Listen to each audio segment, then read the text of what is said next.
저는 8월 한 달 동안 총 설교 주제가 간증입니다. 지난주에는 다윗의 간증에 대해서 사울의 간증에 대해서 말씀을 나눴습니다. 예수님을 믿기 전에 삶에 대해서 말씀을 나눴고, 예수님을 믿게 된 계기, 그리고 예수님을 믿고 난 이후에 삶의 변화에 대해서 은혜를 나누었습니다. 흔히 간증이라 하면 신비적인 체험, 그리고 복받은 이야기를 떠올리곤 합니다. 하지만 진정한 간증이란 예수 그리스도를 높이고 드러내는 이야기가 되어야 합니다. 우리의 말로, 우리의 삶으로 말입니다. 오늘은 다윗의 간증을 나눌 것입니다. 다윗은 역시 다윗의 삶을 통하여서 하나님의 이름을 높여드리고 그를 경외하는 모습을 보게 됩니다. 어떻게 하나님을 드러낸 것입니까? 다윗이 왕이 된 후에 쓴 시편 중에 7번째 시가 오늘 본문의 30편의 말씀입니다. 다윗이 노년이 들어가면서 이런저런 생각을 해보았습니다. 자기의 뒤돌아서 자기의 옛 생애를 생각해 본 것입니다. 왕 노릇을 40년이나 했는데 무엇을 이루어놨는가? 내가 40년 동안 큰 정치를 하고 통일왕국을 이루었는데 무엇을 해놓았는가 생각해 본 것입니다. 그의 신하들의 만류에도 불구하고 그는 인구조사를 강령을 하게 됩니다. 인구조사를 해보니 군인들이 130만 명이 되었습니다. 한국의 군인은 오래전에 60만 명이라고 했는데 요즘은 40만 조금 넘는다고 말합니다. 이 말씀이 사무엘하 24장과 역대상 21장에 기록되어져 있습니다. 이 모습을 바라보고 하나님이 매우 진노하셨습니다. 그리고 하나님의 진노를 나단 선지자를 통해서 그에게 다가와서 말한 것입니다. 그러시면서 3년 기근, 3개월 위협으로부터 침략, 그리고 3일 전염병, 이 세 가지 중에 하나를 선택하라고 하나님 말씀하시는 것입니다. 이때 다윗은 생각했겠지요. 왜냐하면 자기는 목동으로부터 시작해서 오늘까지 큰 업적을 이룬 것은 자기의 능력과 자기의 지식이 아니라 하나님의 은혜가 있었던 것을 알기에 하나님이 은혜를 베풀어 주실 거야.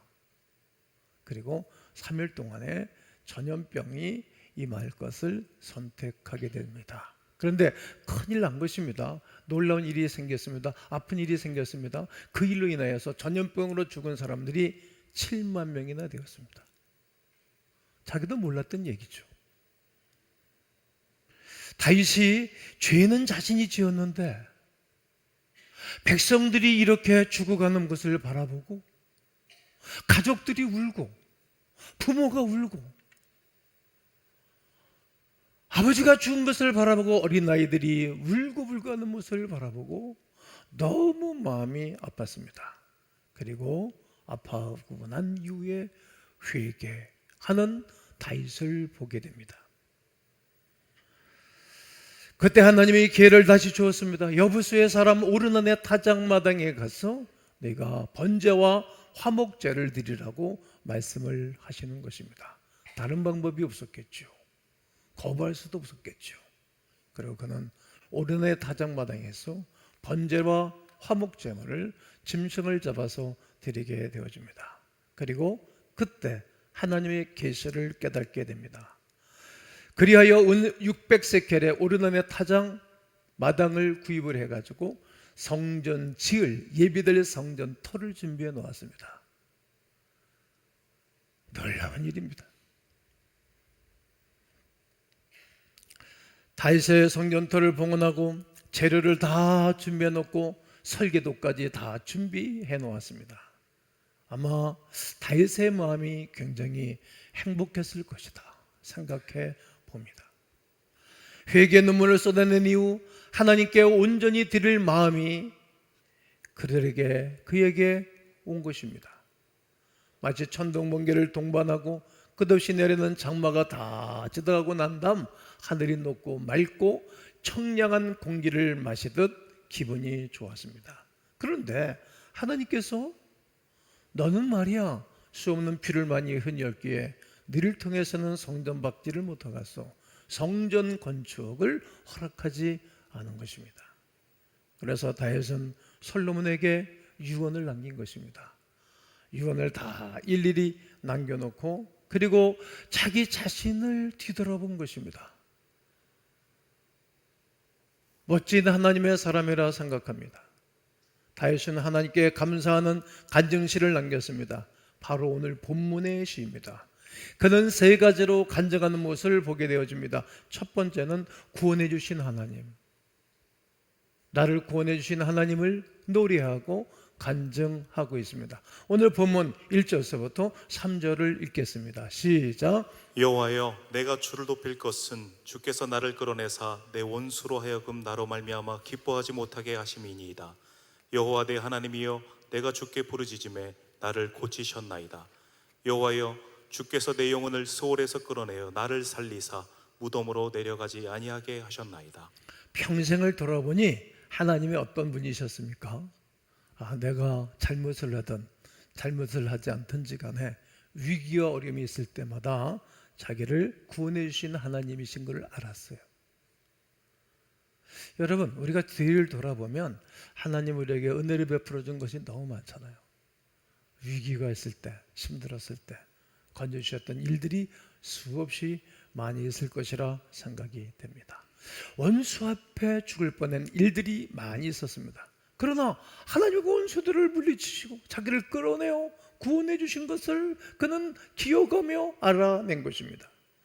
정말로 다윗은 죽다 살아난 적이 많았습니다. 어린 나이부터 그는 열심히 일을 하고 아버지의 명령에 한 번도 불복해 본 적이 없습니다. 그냥 아버지 양떼를 지키라고 하니까 들판에 나가서 양떼를 지키고 그리고 소를 키우는 가운데 곰이 와서 자기 아버지 양떼를 집어가면 물어가면 쫓아가서 곰의 입을 찢어내고 살려내고 사자와 싸웠다는 거예요. 그러니까 어린 나이에 얼마나 용맹스러운 사람인지 모릅니다. 곰이나 사자에게 죽을 고비가 여러 번 있었는데 그때마다 구원해낸 것입니다. 또한 돌맷돌, 물맷돌 가지고 골리앗과 1대1로 정면으로 싸웠을 때 두렵지 않았겠습니까? 그런데 그는 무섭지 않았던 거예요. 그때 졌으면 그 인생이 끝난 것입니다. 골리앗을 물리치고 승리했던 이야기가 떠올랐던 것입니다. 또한 사울왕에게 자그마치 10년 동안이나 피해 다니면서 여러 번 죽을 고비를 수없이 건져내고 견뎌냈습니다. 못된 아들 살로몬의 압살롬의 구태타 해도 살아남았지요. 믿을 놈 하나도 없다는 말처럼 말이죠. 내 하나님 아버지만이 나의 도움이시라. 할렐루야.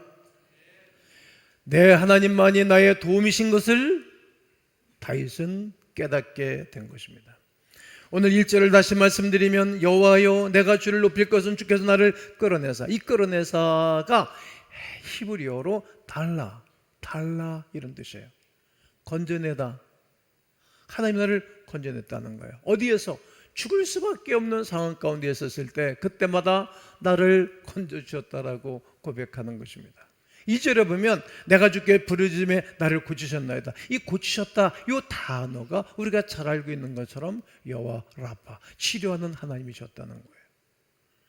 다윗이 때로는 병들고 공고하고 죽을 수밖에 없는 가운데 있을 때마다 살려주셨다는 말입니다.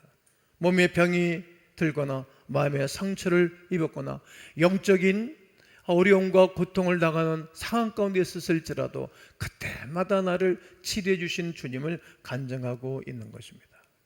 3절에 보면 내 영혼을 수월에서 건져내사, 이 수월은 즉 음부, 죽음의 세계를 말하는 것입니다.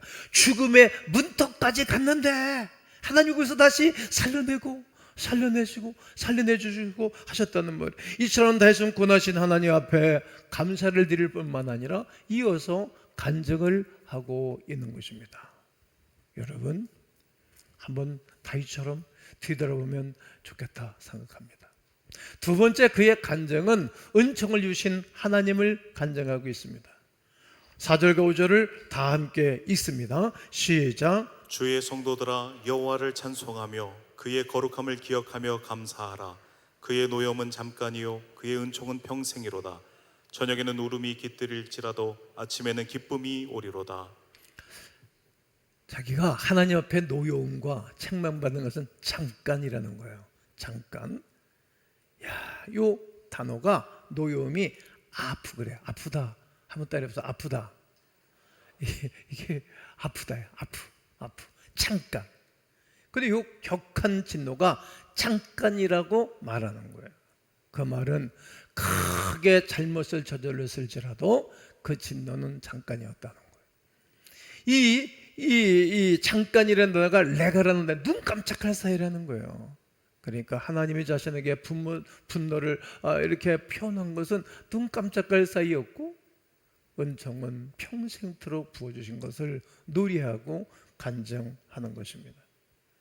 이 말이 평생이라는 말은 생명을 가지고 있는 동안 계속, 따라해 보실까요? 생명을 가지고 있는 동안 계속적으로, 우리가 이 땅에 생명을 가지고 사는 날 동안 계속적으로 은혜를 베풀어 주신다는 의미입니다. 사람들의 생각은 상당히 부정적입니다. 사람 것을 생각해보면 고생투성이었다고 말이죠. 슬픔뿐이고 별로 좋은 일이 없었다라고 생각하고 말하는 분들도 있습니다. 그러나 다윗은 사람 것을 가만히 생각해 보니까 하나님께 고난당한 것은 매우 눈 깜짝할 사이 잠깐이었다고 고백합니다. 한번 우리도 생각해 보시죠. 오히려 평생 하나님의 은혜로 살았다라고 고백하면 좋겠습니다. 사실 그것이 맞는 말입니다. 잘 생각해 보십시오. 하나님이 나에게 고난을 주신 것은 얼마나 됩니까? 그럼에도 불구하고 하나님께서는 용서해 주셨습니다. 참아 주셨습니다. 은혜로 우리 가운데 평강을 베풀어 주신 것입니다. 그 세월이 얼마나 긴 세월이었는지요. 10대든 20대든 30대든 40대든 50대든 60대든 70대든지 간에 누구에게든지 이 평생 들어주시는 은총을 누리겠다고 생각합니다. 또 저녁에는 누름이 깃들고 아침에는 기쁨이 왔다고 고백합니다. 저녁에는 울면서 잠을 잤는데 아침이 되니까 기쁨의 상황으로 바뀌었다는 이야기입니다. 어쩌면 다윗의 상황은 그들이었을 것입니다. 어제는 사울이 쫓고 오늘은 사울 왕이 평화를 선언하고 다가온 것은 아니기 때문입니다. 어제는 압살롬이 구테타를 일으켰고 오늘은 구테타를 철회하고 용서를 구했다는 이야기도 아닙니다. 어쩌면 상황은 더욱 나빠졌을 것이고 더욱 불편한 가운데 있었을 것입니다. 그런데 어제는 두려움과 근심과 공고함과 고독함과 아픔과 슬픔 가운데 잠자리를 들었습니다. 그런데 아침에 일어나 보니까 마음에 기쁨이 생기고 평강이 생겼다는 거예요. 이런 고백을 그가 할 수 있었던 것은 사실 그렇게 하나님이 자기를 찾아오시고 도와주셨던 것을 기억하기 때문입니다. 하나님께서 그때마다 심령의 변화를 가지고 찾아오셨던 것입니다. 하나님이 함께 하시니까 두려움이 떠나가고 평강을 채워 주신 것입니다. 이 고백이 오래전 다윗 왕의 만의 고백이 아니라 오늘 여러분과 나의 고백되기를 주의 이름으로 선포하고 주의 이름으로 축복합니다. 그리스도인의 간증은 이것입니다. 우리가 바라보는 시선이 달라지는 것입니다. 내 상황과 환경은 그대로라도 하나님이 함께 하심을 확신하면 우리의 시선이 늘 하늘을 향하는 것입니다. 나의 아버지를 향하는 것이고 나의 절대자를 늘 향하는 것입니다. 내 상황과 환경이 그대로라도 하나님이 함께 하심을 확신한다면 늘 그분을 기뻐하고 즐거워하면서 주님이 허락하시는 은혜를 누리고 사는 것입니다. 우리의 가치관이 하나님 나라의 그것이기 때문입니다. 그러므로 다윗이 고백하는 것입니다. 오늘 4절에서 주의 성도들아 여호와를 찬송하며 그의 거룩함을 기억하며 감사하라고. 그의 거룩함을 기억하라, 그에게 감사하라는 것입니다. 하나님은 정말 찬송받으실 분이고 우리의 고백을 받으실 만한 분이십니다. 그러므로 오늘 우리는 이렇게 선포하고 외쳐야 됩니다. 한번 따라해 보실까요? 주여 은총을 주옵소서. 다윗의 세 번째 간증은 은혜를 주신 하나님을 간증하고 노래하고 있습니다. 오늘 6절과 7절을 함께 읽겠습니다. 시작. 내가 형통할 때에 말하기를 영원히 흔들리지 아니하리라 하였도다. 여호와여 주의 은혜로 나를 산같이 굳게 세우셨더니 주의 얼굴을 가리심에 내가 근심하였나이다. 10절서부터는 제가 읽겠는데 여호와여 들으시고 내게 은혜를 베푸소서. 여호와여 나를 돕는 자가 되소서. 11절에 주께서 나의 슬픔이 변하여 내게 춤이 되게 하시며 나의 베옷을 벗기고 기쁨으로 띠띠우셨나이다. 12절 하반절에 내가 주께 영원히 감사하리이다. 다윗은 형통할 때 이렇게 생각했습니다. 나는 영원히 흔들리지 아니하리라. 나는 영원히 흔들리지 아니하리라. 나는 영원히 흔들리지 아니리라. 이 고백을 했어요. 근데 이것은 그의 교만이었어요. 자기가 흔들리지 아니한 것이 아니라 반석 되시는, 산성 되시는, 요새 되시는 하나님이 자기를 흔들리지 않게 하셨는데 자기가 착각한 거예요. 이제 옛날을 싹을 잊어먹었어요. 어렸을 때의 기억을 싹을 잊어먹었어요. 내가 지금 이렇게 된 것은 내가 수고하고 노력하고 내가 믿음이 좋아서 이렇게 된 거라고 착각을 했어요. 여러분, 믿음이 내 것입니까? 생명이 내 것입니까? 아닌데 내 거라고 생각한 거예요. 믿음은 하나님이 주신 선물이라고 분명히 에베소 2장 8절에 말하고 있는데 내가 이런 고백을 하게 됩니다. 여러분, 지혜로운 사람, 아주 성숙한 사람은 윗분한테 말할 때 내가라는 말을 사용하지 않습니다. 제가. 여러분, 출근해서 이번 주 한 주간에 사장님을 배울 날이 있으면 제가 이렇게 보고 드립니다. 저는 이렇게 생각합니다. 그런 말을 하면 이 사람 교육이 됐네 볼 거예요. 내가 그러면 어른들이 볼 때 이 사람은 불편한 사람이었어요. 앞으로 잘 키워놓고 잘 세워내면 큰 분란을 일으킬 사람이구만, 이렇게 점검을 합니다. 지금 다윗은 착각하고 있는 거예요. 내가 영원히 주를 주께 흔들리지 아니한 삶을 살 것입니다. 이런 교만을 품고 난 다음에 7절에 보니까 상황이 완전히 바뀌었습니다. 여호와여 주의 은혜로 나를 산같이 굳게 세우셨더니, 하나님의 은혜로 내가 이렇게 굳건히 섰는데 주의 얼굴을 가리심에 내가 근심하였나이다. 자기 자신을 산처럼 높이 확 세워놓고 났더니 하나님이 근심으로 앞을 가렸다는 거예요. 그냥 곧장 먹구름장이 앞에 와서 가리듯이 근심이 생겼다는 거예요. 왜? 하나님이 내버려 두시니까 네 한번 해봐. 네 능력대로 한번 살아봐.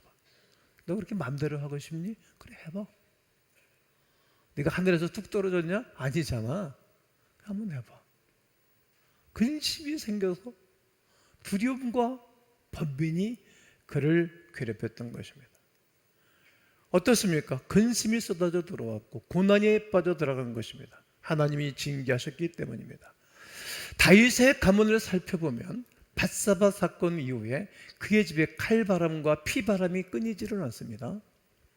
자, 사무엘하 12장 10절을 여러분이 읽습니다. 시작. 이제 네가 나를 업신여기고 햇사람 우리아의 아내를 빼앗아 네 아내로 삼았은즉 칼이 내 집에서 영원토록 떠나지 아니하리라 하셨고. 여러분, 이제 네가 나를 업신여기고, 여러분 하나님을 업신여기면 막 살아 사람이.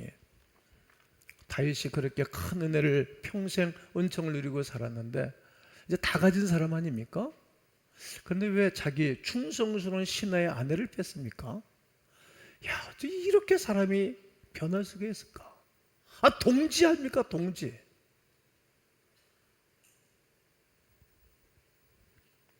사람이 변질이 되면 하나님이 안 보이는 거예요. 여러분, 배우자를 사랑하면 다른 행동하지 않아. 그래, 어려워지는 것입니다. 네가 햇사람 우리아의 아내를 빼앗아 네 아내로 삼았은즉 칼이 내 집에서 떠나지 아니하고 영원할 거라는 거예요. 피바람이 분다는 거죠. 보응이 온 것입니다.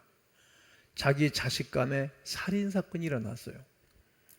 이복 형제가 많았으니까 죽이고 살리고, 그리고 이복 형제가 딸을 강간을 했어요. 너무 아픈 일이죠. 그것을 바라보고 그것을 듣고 그것을 보고받은 다윗이 가슴이 찢었겠지.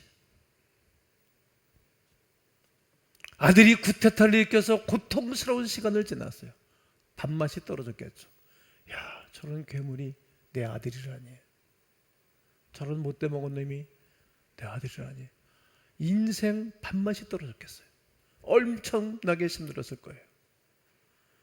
이런 고통스러운 일이 수없이 계속 일어나요. 연쇄 반응으로 일어나는 거예요. 다윗이 뿌려놓은 죄의 대가였던 것입니다. 그런 상황에 다윗이 어떻게 하나님을 향해서 부르짖고 간구합니까? 9절에 보면 내가 무덤에 내려갈 때에, 무덤에 내려가는 것처럼 힘들었다 이 말이고, 나의 피가 무슨 유익이 있으리요? 산것 같지가 않다는 얘기고, 진토가 어떻게 주를 찬송하며 주의 진리를 선포하리까? 여호와여 들으시고 내게 뭘 베푸소서? 은혜를 베푸소서. 따라해 보세요. 내게 은혜를 베푸소서. 나를 돕는 자가 되소서. 최선을 다해서 생명을 다하여 토로하는 그의 심정, 진실된 마음으로 통회하고 자백하며 회개하는 다윗의 심정을 찾아볼 수 있습니다. 자신의 죄악으로 인해 벌어지는 수많은 가문의 비극과 통렬한 책임을 느끼고 가슴을 치고 울고 옷을 찢으면서 기도를 멈추지 않았던 것입니다. 마치 예수님이 겟세마네 동산에서 할 수 있으면 이 잔을 내게서 옮겨주옵소서, 이렇게 땀방울이 핏방울과 섞여서 피를 흘리고 기도하듯이 이렇게 간절한 기도와 회개가 그에게 있어 하나님이 그 일을 긍휼을 베풀어 주셨던 것입니다. 하나님이 드디어 그에게 응답해 주신 이야기를 간증하는 것입니다. 11절을 읽겠습니다. 시작. 주께서 나의 슬픔이 변하여 내게 춤이 되게 하시며 나의 베옷을 벗기고 기쁨으로 띠띠우셨나이다. 아멘. 결국 하나님이 용서해 주셨다는 거예요. 그리고 사해 주시고, 그리고 은혜를 베풀어 주시고 회복시켜 준 것을 그가 노래하고 간증하고 있는 것입니다. 12절에 이는 잠잠하지 아니하고 내 영혼을 주를 찬송하게 하심이니 여호와 나의 하나님이여 내가 주께 영원히 감사하리이다. 이제 다윗은 겸손을 되찾았어요. 야, 내가 이렇게 괴물 같은 인생을 살다니, 이렇게 짐승 같은 행동을 하다니. 그리고 돌이킨 거예요. 돌이키는 사람, 회개하는 사람, 통회하는 사람을 하나님은 좋아하세요. 그리고 하나님이 노를 쉬어버린 거예요. 그리고 그에게 은혜를 베풀어 주시는 거예요. 하나님 앞에 다시 감사가 회복되고 찬송이 회복되고 기도가 회복되었답니다. 자기 자신을 드러내는 것이 아니라 하나님께 영광을 드리는 진정한 예배자요, 그리고 간증자가 되었던 것입니다.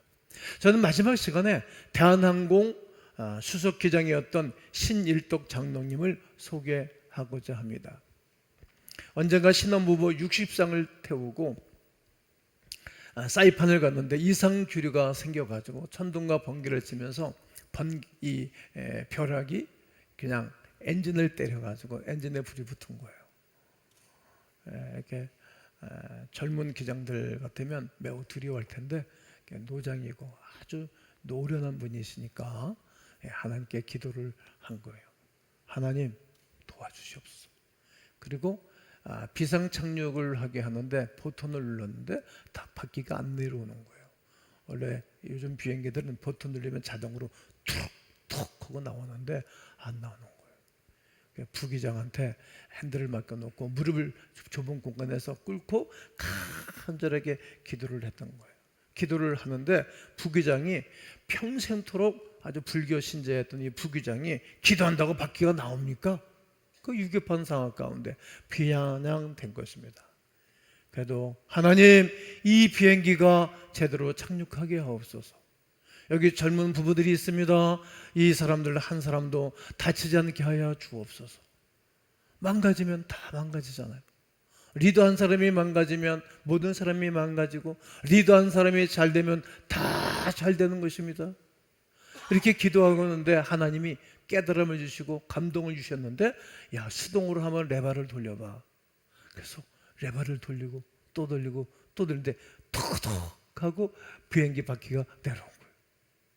그럼 한 사람도 다치지 않고 안전하게 착륙을 한 것입니다. 부기장이 무릎을 꿇고 눈물을 흘리면서 사죄했다는 거예요. 제가 22년 불교 신자인데 이런 기적과 이런 상황은 처음입니다. 제가 죽을 죄를 졌습니다. 모르니까. 그리고 그 이후에 이 부기장은 회사를 그만두고, 그리고 미국에 가족들이 들어가 살고 있으니까 들어가서 신학을 하고 목사가 됐다는 거예요. 야, 여러분, 이분의 간증이 유튜브로 올라와 있어요. 유튜브 여러분들을 한번 시청해 보시면 좋을 거라 생각합니다. 하나님께서는 우리에게 가장 좋은 길, 가장 좋은 것으로, 가장 은혜로운 것으로 우리를 인도하시는 주님이신 줄로 믿습니다. 여러분, 우리의 간증은 어떤 것입니까? 예수 그리스도로 말미암아 죄 사함 받은 거룩한 백성들이 그 주 예수 그리스도로 말미암아 우리에게 베풀어 주셨던 하나님의 은혜를 간증하면서 또다시 다른 수없는 영혼들을 주께로 인도하는 인도자들 다 되시기를 주 예수 그리스도의 이름으로 축원합니다.